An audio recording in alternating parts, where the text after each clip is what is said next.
Եվ Ամփիպոլիս ու Ապողոնիա քաղաքների միջով անցնելով եկան Թեսաղոնիկե, ուր հրեաների ժողովարան կար։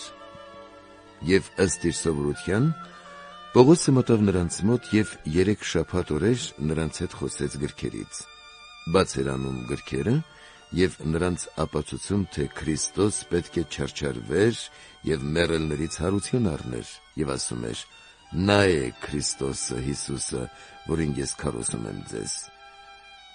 Եվ նրանցից ոմանք համոզվեցին ու հարեցին Պողոսին և Շիղային։ Բացի դրանից, կային նաև աստվածապաշտ հեթանոսներ և թվով ոչ սակավ երևելի կանայք։ Իսկ հրեաները նախանձեցին և վերցնելով գռեհիկ անօրեն մի քանի մարդկանց, ամբոխ կազմեցին և քաղաքը հուզեցին, և Յասոնի տան առաջ կուտակվելով ուզում էին Պողոսին և Շիղային հրապարակ տանել։ Եվ երբ նրանց չգտան,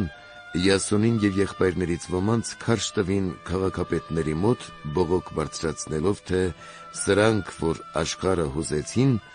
այստեղ էլ են հասել, և Յասոնը նրանց ընդունել է,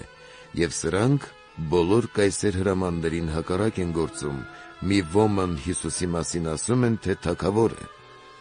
Եվ գրգռեցին ժողովրդին ու քաղաքապետներին, որ այս բաները լսում էին, բայց երաշխիք ստանալով Յասոնից և ուրիշներից, արձակեցին նրանց։